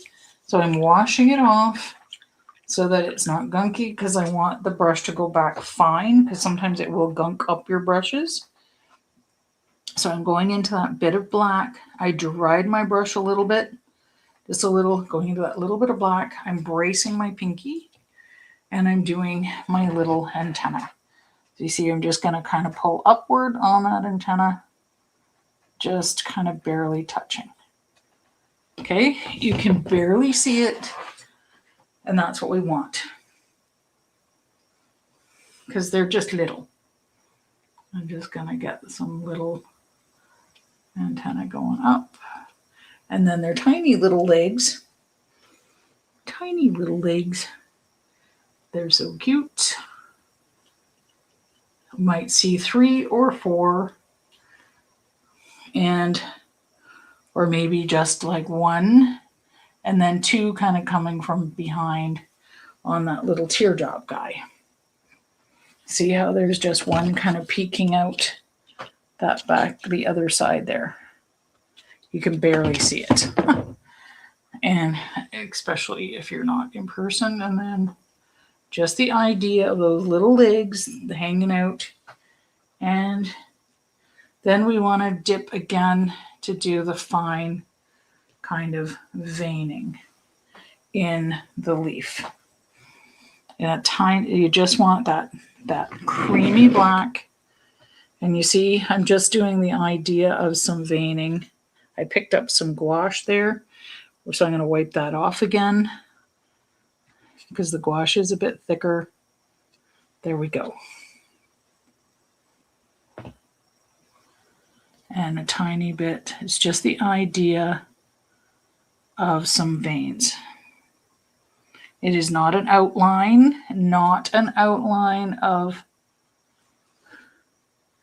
of the thing.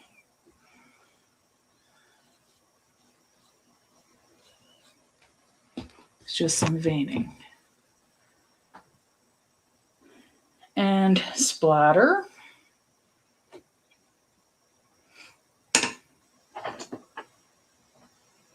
Actually, a bigger brush will work well for splatter.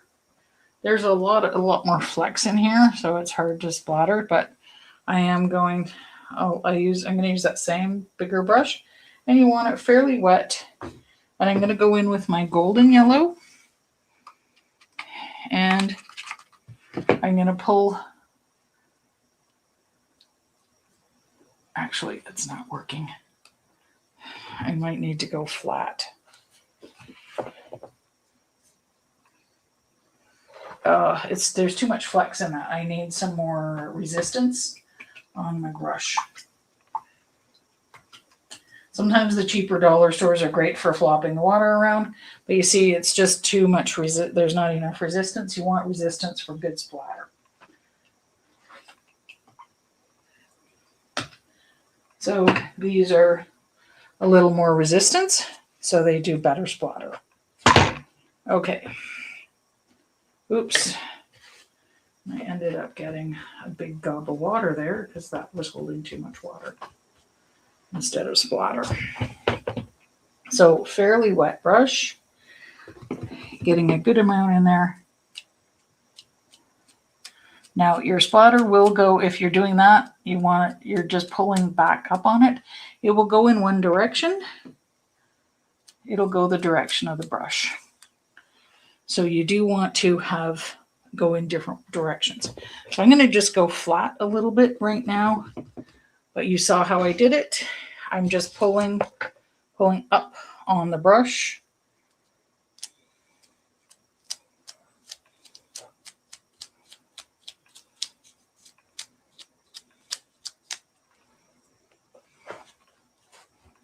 And take a little bit more.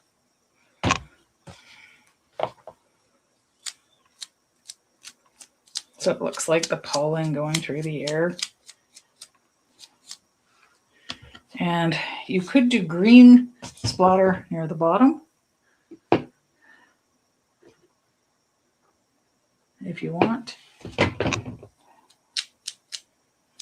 Some people get carried away with their splatter when they're doing watercolors because because it's fun. Just don't overdo because it just gets too much. I'm trying to stay contained here so it doesn't go all over my computer because I forgot to put paper towel on it. There. And sometimes it just gives it the wind look, you know. Okay.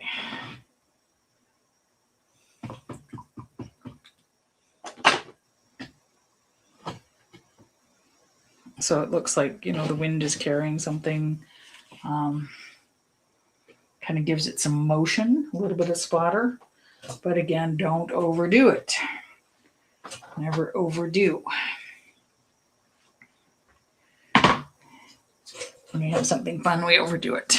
And all right, I'm going to take the tape off. So I always suggest people take the tape off when it's wet, because sometimes there's a little bit of gum arabic in the painting. Oh my gosh. Do I have something in my hair? I don't know. It feels weird. It just feels weird there. I feel like I've got something. Maybe it's just the way it's parting or something. I felt like it's like, God, did a bug land in my hair? I'm channeling bugs. It just felt strange, and then I'm like, oh my God, it doesn't look like anything. Okay, I'm channeling bees. So here we go. And so when you take the tape off, so there's something called gum arabic. So you notice I use watercolor in tubes. There's gum arabic in both the tubes of watercolor and gouache to stop it from drying out. There's also gum arabic if you have the dry pucks. So you, again, don't want to wait until it completely dries because gum arabic can be sticky. So sometimes the painter's tape can have a sticky part to it if it's been sitting there for a while. So you want to take it off gently away from the painting, because sometimes that can stick and it can tear the paper. And if you go fast, it might catch and rip right into your painted part. And you don't want to wait for it to completely dry, because sometimes it can stick too much. Okay. And so I'm just doing it a little so I can stare at it and look this way. And then, but I don't typically paint with the painter's tape on when I'm, well, yes and no. Okay. So if I really want to get a good amount of, if I'm doing one that's really got a lot of water flow, I tend to tape it down, but sometimes not. So here we go. And it's not taped on anymore. So here we go. A cute little bumblebee painting. Now we have, and notice there are light, dark to light. Now, just Rusty, I will answer your question. I noticed your question. And it's very important. It's got a very important question. So what I want you to do, so as you look at the back, notice it's warped. You're always going to get warpage in all of paper, all paper. Some cotton papers warp less, but you're always going to get warpage. Wet the entire background when it's completely dry. Turn it upside down on a clean, dry surface. Wet the entire background evenly. Evenly wet it, I use a piece of paper towel that's been wet, and I bring the wet right to the edges, so not so wet that it's going to go under the edge, and then lay clean, dry paper towel on top, and then weight it down with books or something like that. You can put more paper towel on top too. It's going to stay clean, so you can reuse it. And yeah, so there. And you also want dark near the base, because the bumblebee has darkness in it too. So you do want that contrast, right? So notice I was adding deep reds and blues into those grasses to get a bit of contrast. You don't want something all of a sudden being really dark. That's going to flop right over. I am going to tack it down. It's just sometimes when I'm painting with these big the big pieces of paper, they tend to flop over easily. So I'm just going to tack it down with a tiny bit of see, I just, like I left it, but I just tacked it down with a tiny bit there, so it wouldn't flop forward onto you guys. So Rusty asked, what are the benefits for painting watercolor in an easel, a vertical position? There are no benefits. The only reason, so that is an important question. The only reason why I'm painting vertical or upright in an easel is because my cameras are not set up for that. I tend to paint vertical or upright when I'm teaching, so everyone can see. So I started doing that. And my camera on my computer, I'm using that on my laptop, and I hook up a good autofocus camera onto my computer. Right now it's not. Right now the focus is going in and out. And the benefits are like, I paint flat. So whenever I am doing a watercolor painting, I paint flat. And I always suggest other people paint flat, because gravity kind of causes some issues, causes issue with drippings. You'll notice I said, okay, for the splatter, I'm just going to go flat, but I showed you upright. I don't have kind of like an apparatus where I can, put the camera up. I might one day start doing that. Who knows? But so I'm tending to kind of counter gravity with drips and things like that. But when you're painting flat, it's the best with watercolors. Sometimes you want to angle it a little bit, like a 30-degree angle, when you want some water flow. sometimes you want that effect. And I have told people that in the past. I said, okay, so I teach very much from beginner level. So sometimes I leave a few things out. And yeah, so, but sometimes I'll leave the odd fact out as I'm painting for each one. But there are times, I think, when I've done the forest fire, I'll say, okay, now tilt your paper away from you. We're doing this now. Put the water on, then tilt it away from you. Now tilt it a little bit towards you. There are a couple of paintings that I've done. One for myself, and I taped it onto a massive board, but it was big, and I was doing it. I probably had it on an incline like that. So like 45 degrees would be like that, because like you're 90 degrees, but like this would be 45, so probably a bit more like that. And I had it leaned on stuff because I wanted the color, but then I kept tilting it in different ways so that, the watercolor effect would do that. But yeah, so for acrylics, it doesn't matter so much, but I prefer to paint flat. And I've noticed a lot of people in my in-person classes, excuse me, are actually do away with the easel. So they're like, oh no, I'm more comfortable painting without the easel. And it's like, okay, so it's yeah. Okay, so we shall see you. Make sure you send me pictures.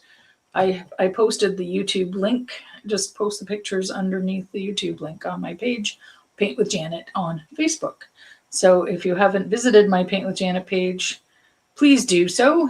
And please like, share, and subscribe on YouTube. So, and I will be ending my live streaming on YouTube at the end of May, and then I'm going to try and convert these to videos, and also into the videos category, and then also do some shorts. Hopefully, yeah. So we shall see you. Toodaloo. Bye.